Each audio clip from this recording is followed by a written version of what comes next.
Hi there, this is tuxacher.com again. Welcome on my video channel. I'm sort of preparing my vacation, charging up my batteries and check my equipment. But I didn't want to miss it to review about my experience with another field monitor I got, and that is the F6 Plus from Feelworld. I got that as a substitute for the Feelworld MI5, which I sent back to Amazon.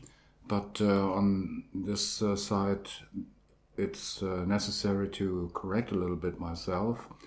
And in the review of the MI5 Feelworld monitor, I reported on problems with the Canon 60 Mark II in connection with the MA5 monitor, that there was no audio level visible in the monitor.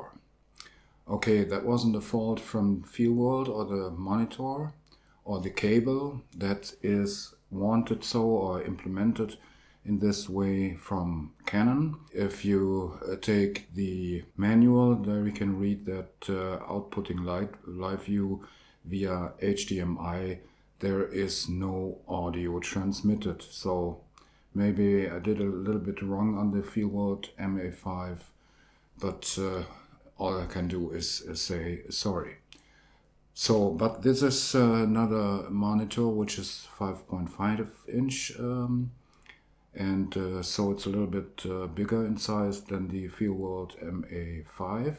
So just take a look at what's in the box. Okay, here we got the box. It's a little bit tricky to get the content, but now it works, okay.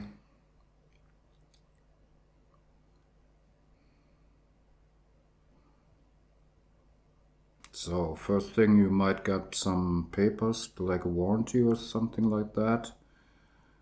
Then the sun shield, the foldable. There is the monitor itself.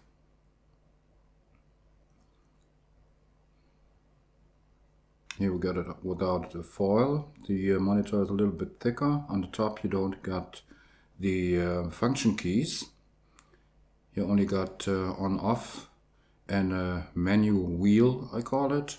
Then on this side you got HDMI out and in and DC power out. On the other side you just got the screw for the handle, and here on the bottom you got a SD card. There you got the manual. In this little box there is the HDMI cable, that's only one, from HDMI to micro HDMI. The bracket for the hot shoe and a frame for attaching the sunshade to it. Okay, that monitor, if we take a look at powering up, we can take a look on this. Okay, here we got the monitor, and I use regular Sony NPF style batteries. They walk into the battery holder. If you get the point that you must push that knob to get them in properly. That's a release knob, but you also need it for pushing the batteries in, okay? And just like the Feelworld MA5, this monitor can use LPE6 batteries too. If you might have a Canon camera, that might come in very handy. Okay, since they say in the description of the monitor that it's capable to power up the camera too, or both, the monitor and the camera, I bought a Panasonic dummy battery like this one, and of course got a cable for it, and I tried to power up both the monitor and the camera. So we take a look at this one. Okay, here we got the setup. I turn on the monitor. That is powering up now. And now we'll power on the camera. You saw a short while the display, and now it says can't work with this battery, and the camera is shut off. I can't explain this error. Both supply 8.4 volts, so maybe some of you might know a solution for this problem, but so far I can power it up, both the camera and the monitor, with just one of the stronger Sony NPF batteries. Okay, just take a look at the monitor mounted on a Lumix camera and about the functions.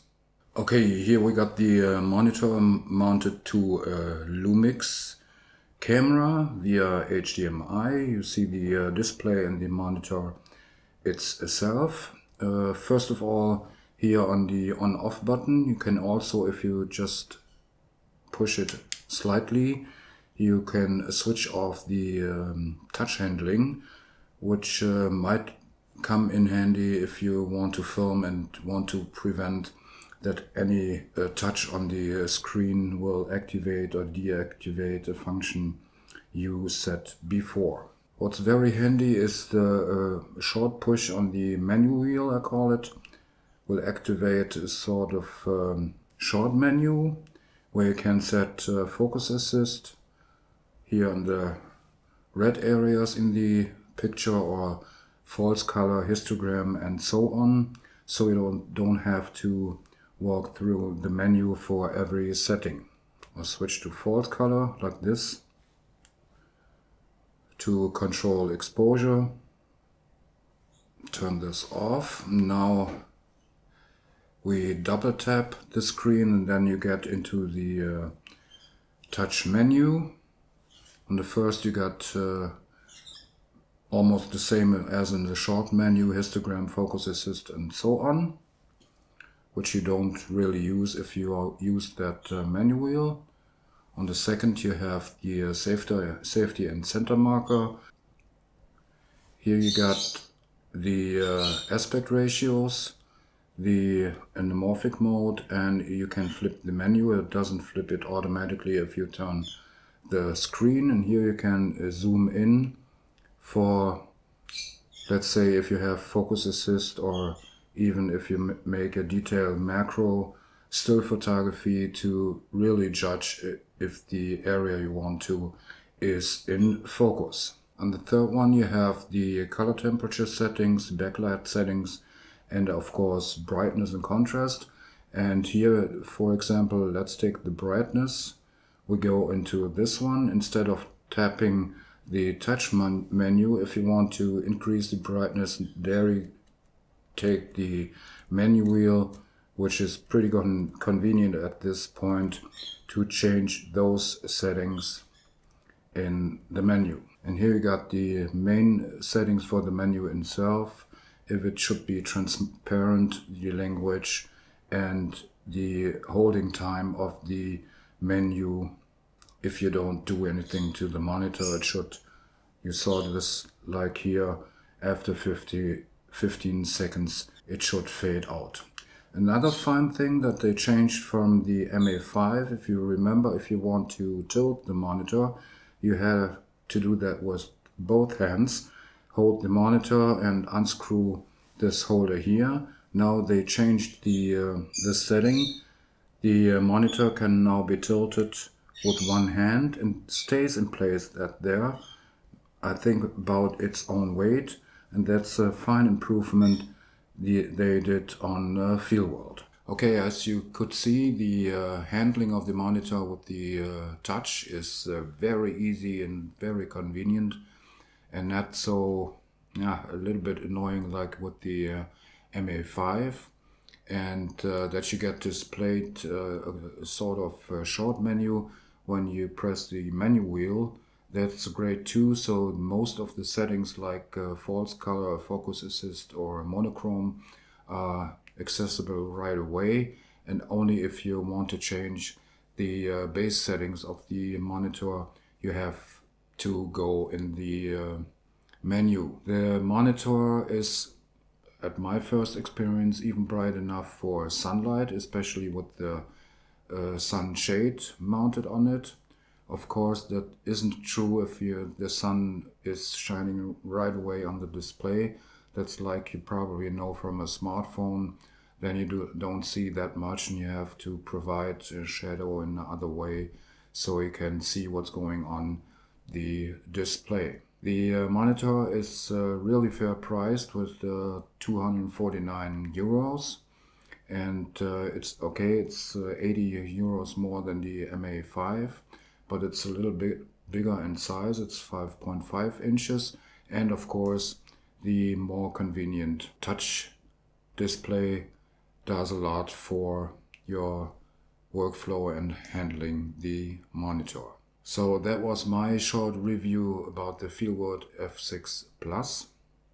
If you have any questions to this monitor or to the MA5, I place a link to this review in the video description.